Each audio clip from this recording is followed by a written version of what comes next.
Hey everybody, Gabe from Thinking Outside the Longbox. Today, I am going to be talking about the 2018 film Body Count. Or no, Body Farm. I was listening to Body Count earlier, that's why. So, thank you, Ice-T, for making a metal album that is a rap album that is also a metal album. Anyway, a band. Several albums. Anyway, this is Hannah. I didn't let her watch it. Hi! So, in 2018 Body Farm, which is the movie I actually watched, we're basically dealing with Eric. Eric works at a videography company. They do weddings and that sort of stuff, but the owner is looking for a new break that will allow them to get more business, get more notoriety. Not 100% sure why, but he has sent Eric's girlfriend, Justine, to a body farm to do a documentary, I believe, on it.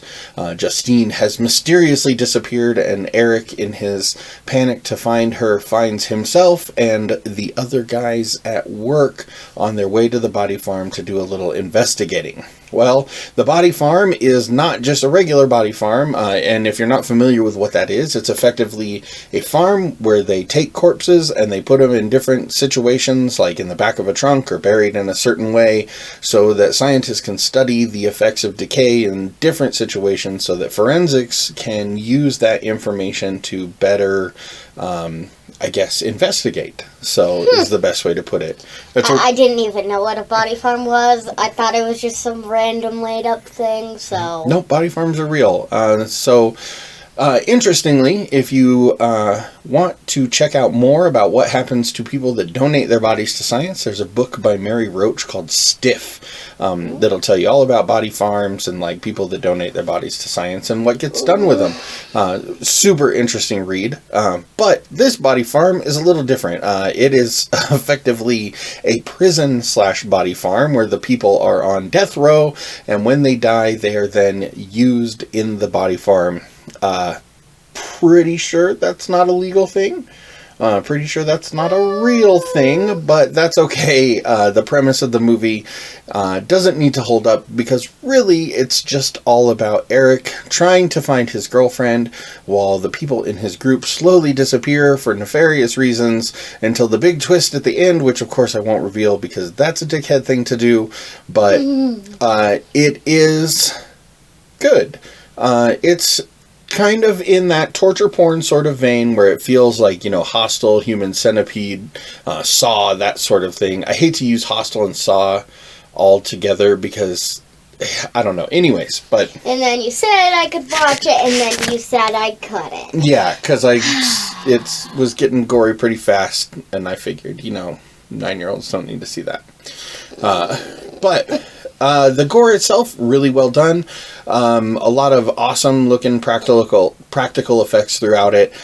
Some of it is funny in a lot of ways because it has that 80s horror movie practical effect feel where you're like, I'm pretty sure some of that's oatmeal and rice, but I know that it's supposed to be brains and maggots, and that's fun. That sort of thing is funny to me.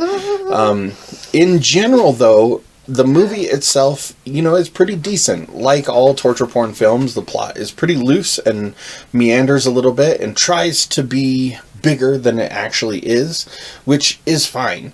Unlike most torture porn, there's not really any nudity in it. There's not really any overt violence. When you see gore, it's always on a corpse, and when you see violence, it's always implied. It's not, that really intense, watching somebody's head get smashed shut kind of thing, which is totally fine because the budget for something like that has to be astronomical.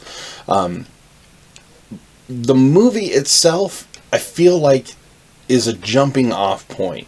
This is the first feature-length film from the director, whose first name is Brandon and whose last name I'm pretty sure is Keenan. But if I got that wrong, Juan will type in notes or something.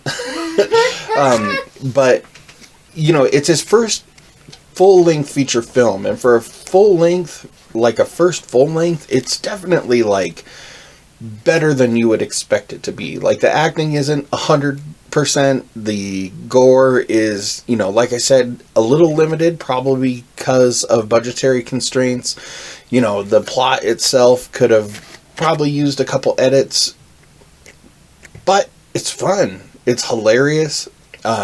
There's moments in it where I chuckled. There's moments in it where I went, eee, which is, pretty much all you can ask for from a good gore movie.